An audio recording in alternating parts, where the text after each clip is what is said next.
खबर उत्तर प्रदेश के गाजीपुर से, जहां सांसद अफजाल अंसारी ने सीएम योगी आदित्यनाथ को लेकर बयान देते हुए कहा कि मोदी का जादू खत्म हो चुका है। अफजाल अंसारी ने कहा कि चुनाव योगी आदित्यनाथ ने संभाल दिया है।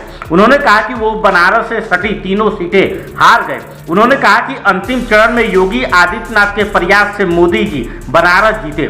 योगी आदित्यनाथ मजबूती से न लगते तो मोदी चुनाव हार जाते। अफजाल अंसारी ने कहा कि यूपी में बीजेपी को 30 सीटें योगी आदित्यनाथ के चेहरे, प्रयास और मेहनत पर मिली है, जबकि 3 सीटें बीजेपी के समीकरण और मोदी जी के चेहरे पर मिली है। अरे असली काम तो देश की जनता ने कर दिया। पहले जो बेलगाम इनकी सत्ता में जो सोचा वो कर दिया, वो कह दिया। आज बैसाखी पे खड़ी ये सरकार है और दोनों बैसाखियों में जो नीचे वाशर लगा हुआ है वो बड़ा ही चिकना है, स्लिप करता है अक्सर। तो देखना पड़ेगा, बड़ा संभल के कदम बढ़ाना पड़ेगा। दोनों के एजेंडे को देख लीजिए और दोनों का जो विचारधारा है देख लीजिए। सरकार तो बन गई जोड़ तोड़ करके, चलेगी कैसे?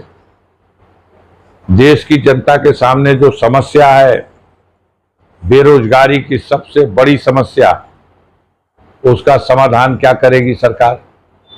जो बढ़ी हुई महंगाई है, इस महंगाई पर कैसे नियंत्रण पाएगी सरकार? जो गिरती हुई कानून व्यवस्था की स्थिति है, उसके संबंध में क्या दृष्टिकोण अपनाएगी सरकार? और सबसे बड़ी चीज जो इस बुनियाद में इनके थी, जब ये 14 में आए थे अन्ना हजारे के पीछे छुप करके, तो उस वक्त था लोकपाल की नियुक्ति हो और देश में भ्रष्टाचार का ये जो बोलबाला है ये सर्वदा के लिए समाप्त कर दिया जाए। लेकिन मैं नहीं समझता कि इतना बड़ा भ्रष्टाचार, इतना सीना जोरी के साथ भ्रष्टाचार और कोई कार्रवाई नहीं। विजय माल्या हो, मेहुल चौकसी हो, नीरव मोदी हो, ललित मोदी हो, सैकड़ों ऐसे नाम हैं जो उन्होंने देश के खजाने को लूटा है। कार्रवाई के नाम पे कुछ भी नहीं।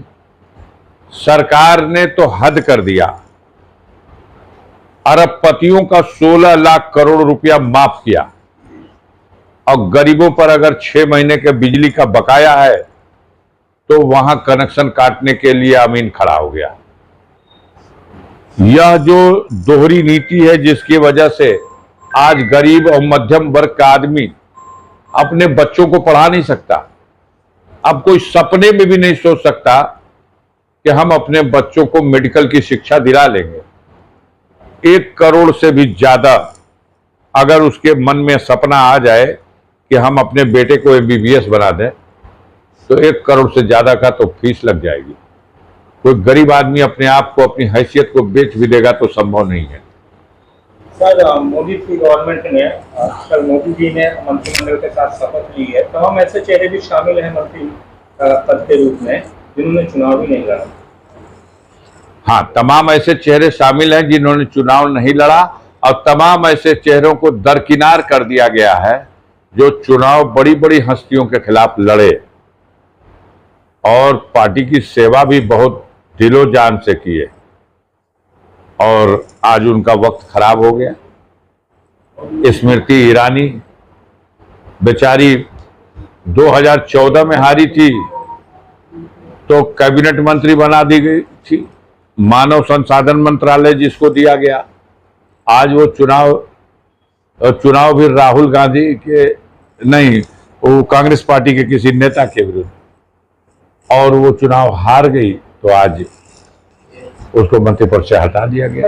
इलेक्शन में मेजर में यूपी में मेजर लॉस किया है बीजेपी ने। अरे भैया, संभाल दिया योगी आदित्यनाथ ने। मोदी का जादू खत्म हो चुका है। आप बताओ, मोदी जहां से चुनाव लड़े, बगल में चंदौली नहीं बचा, गाजीपुर नहीं बचा, मछली शहर नहीं बचा, 3 तरफ से बनारस घिरा हुआ है, तीनों सीट हार गए। और मीडिया हमारा कहता था कि मोदी जब लड़ते हैं तो उनकी हवा जो है पूरे पूर्वांचल में और उसके बाद बिहार में और बंगाल तक चली जाती है।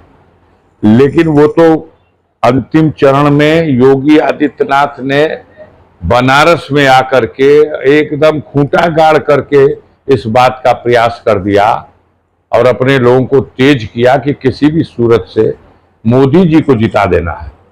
और नहीं, यकीन मानिए, मोदी जी भी चुनाव हार गए होते अगर इतना मजबूती से योगी आदित्यनाथ न लगे। सर, आपका कहना है कि यूपी में मोदी की हार हुई है लेकिन योगी सफल नहीं। हमारा ये मानना है कि 33 सीट जो मिली है उसमें 30 सीट योगी आदित्यनाथ के प्रयासों, मेहनत और उनके चेहरे पर 30 सीट लौट के आ गई। 3 सीट होगी जो भारतीय जनता पार्टी, उनका समीकरण या मोदी जी के चेहरे पे आई होगी। कल केसी त्यागी का कल बयान आया था कि इंडिया गठबंधन ने जो नीतीश कुमार को जो पीएम बनाने के लिए ऑफर किया था। केसी त्यागी जी बहुत बड़े नेता है, मैं उनका बड़ा सम्मान करता हूं और जिसके साथ रहते हैं चट्टान की तरह खड़े रहते हैं। और एक बार एक समय ऐसा आया था जब मैं कम्युनिस्ट पार्टी से और समाजवादी पार्टी के ज्वाइनिंग का फैसला लिया था। 4 बार मैं कम्युनिस्ट पार्टी के सिंबल की हैसियत से इस क्षेत्र में चुनाव लड़ा और जीता। 1993 का चुनाव जीतने के बाद 1994 में कई राउंड की वार्ता तो हुई नेताजी के साथ, लेकिन उस वार्ता के बाद वो वार्ता सफल हुई जो वो श्री केसी त्यागी के ही बीच की मध्यस्थता हुई थी। उस वक्त क्या केसी त्यागी जी ने इसमें बड़ा अहम रोल किया था जब हमने समाजवादी पार्टी 94 में ज्वाइन की थी। मैं उनका बड़ा सम्मान करता हूं और उन्होंने अगर कुछ कहा है तो उस पर मैं टिप्पणी करना मुनासिब नहीं समझता।